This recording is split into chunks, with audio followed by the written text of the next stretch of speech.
Assalamualaikum warahmatullahi wabarakatuh. Ketemu lagi bersama saya kali ini dalam materi pembelajaran seni budaya khususnya seni musik, yaitu tentang materi elemen musik atau unsur-unsur musik yang akan saya ulas secara singkat, padat dan disertai dengan contoh-contoh yang mudah dipahami. Untuk itu saksikan terus video ini sampai selesai. Oke?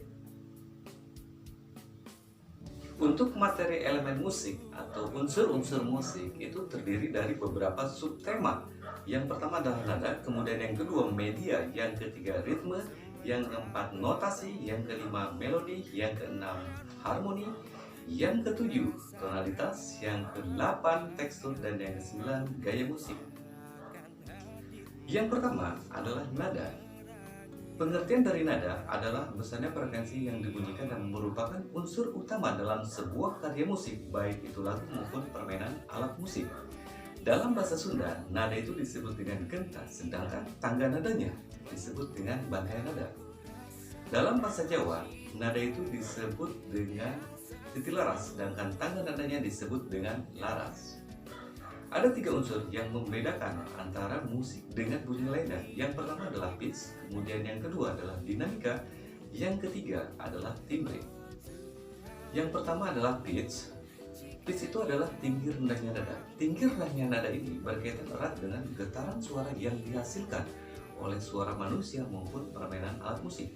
Contohnya adalah ketika do rendah ke do yang tinggi atau do re mi fa sol la si do. Nah, itu yang disebut dengan pitch, antara do yang rendah ke do yang tinggi.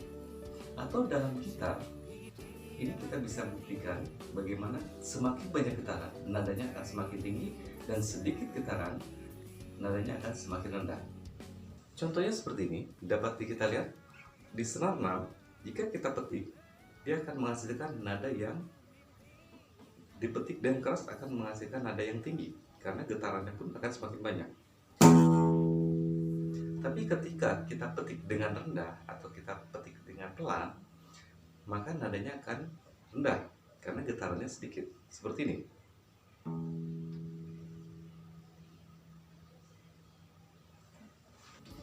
Kemudian yang kedua adalah dinamika atau keras lembutnya nada. Dinamika adalah volume bunyi yang kuat, lembut, dan perubahannya. Dalam partitur musik atau karya musik, dinamika ditulis dengan tanda-tanda tertentu yang disebut dengan tanda dinamik. Contohnya adalah crescendo.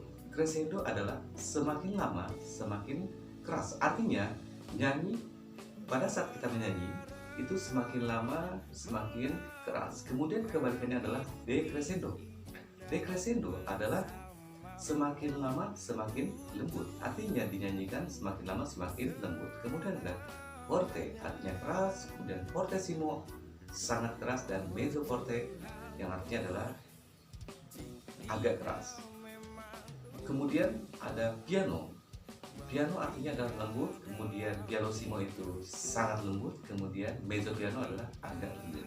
Yang ketiga yaitu timbre atau warna suara. Pengertian dari timbre atau warna suara adalah perbedaan jenis karakter suara dengan nada dasar yang sama. Contohnya, C-nya di piano dengan C-nya di gitar itu sama-sama nada dasar C, namun berbeda karakter suaranya. Suara manusia itu dibedakan menjadi tiga, yaitu suara perempuan, suara laki-laki, dan suara anak-anak. Di mana suara perempuan terbagi lagi menjadi tiga, yaitu suara rendahnya disebut dengan alto, wilayah nadanya adalah F ke D. Kemudian suara menengah itu disebut dengan mezzosopran, wilayah nadanya dari A ke F. Kemudian suara tingginya itu disebut dengan sopran, wilayah nadanya dari C ke A. Kemudian yang kedua adalah suara laki-laki.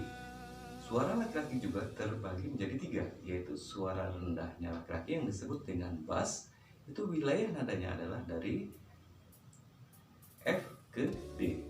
Kemudian suara sedangnya disebut dengan bariton, wilayah nadanya yaitu dari A ke F. Kemudian suara tingginya disebut dengan tenor, wilayah nadanya adalah dari C ke A. Kemudian yang ketiga adalah suara anak-anak. Suara anak-anak ini hanya ada dua, yaitu suara tinggi dan rendah, di mana suara tingginya yaitu C ke F, kemudian suara rendahnya adalah A ke D. Untuk subtema yang kedua yaitu media musik. Bunyi musik itu dapat ditampilkan melalui 3 media, yaitu yang pertama media vokal, yang kedua media alat musik atau instrumen, dan yang ketiga media campuran atau kombinasi antara musik vokal dengan instrumen. Yang pertama, media vokal. Berdasarkan jumlah penyanyinya, media vokal atau musik vokal dapat dibagi menjadi 8 jenis, yaitu yang pertama adalah solo dinyanyikan oleh satu orang, kemudian duet dinyanyikan oleh 2 orang, kemudian trio dinyanyikan oleh 3 orang, kemudian quartet dinyanyikan oleh 4 orang, kemudian quintet dinyanyikan oleh 5 orang, kemudian sextet dinyanyikan oleh 6 orang, kemudian octet dinyanyikan oleh 7 orang, dan yang terakhir adalah choir atau paduan suara dinyanyikan lebih dari 8 orang. Kemudian yang kedua adalah media instrumen atau media alat musik. Bunyi musik itu dapat ditampilkan melalui permainan alat musik seperti gitar, piano, seruling, dan lain-lain. Nah, apabila seseorang sedang memainkan alat musik dan dimainkan dengan cara yang benar dan baik, akan menghasilkan alunan melodi atau alunan nada-nada yang harmonis. Alat musik secara umum itu dapat dikelompokkan atau dikategorikan berdasarkan yang pertama, yaitu berdasarkan cara memainkannya. Terbagi lagi menjadi dengan cara dipetik, contohnya adalah gitar, kemudian dengan cara digesek, contohnya adalah biola, dengan cara diayun, contohnya adalah angklung, dengan cara ditiup, contohnya adalah seruling atau trompet. Kemudian dengan cara dipukul itu terbagi 2, yaitu dengan menggunakan alat seperti drum dan menggunakan tangan, seperti contohnya gendang. Kemudian yang kedua yaitu berdasarkan bentuk, terbagi menjadi 3, yaitu bentuk tabung, contohnya adalah angklung, kemudian bentuk bilah, contohnya adalah pelintang, kemudian bentuk pencon, contohnya adalah talempong.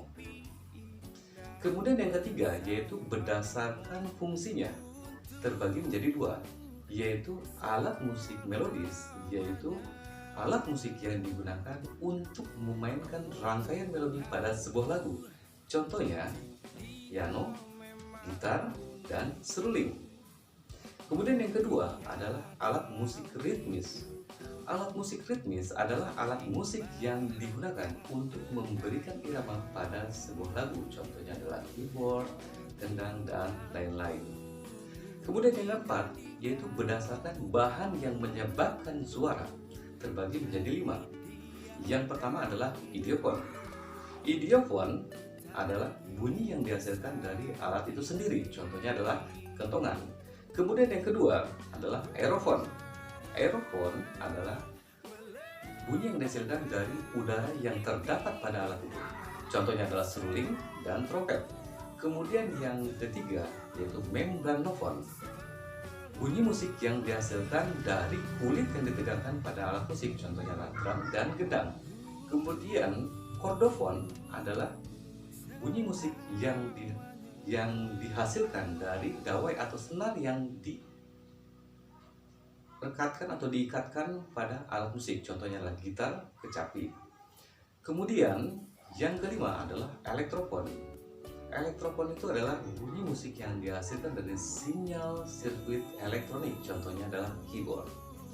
Kemudian media yang ketiga adalah media campuran atau media antara musik vokal dengan instrumen.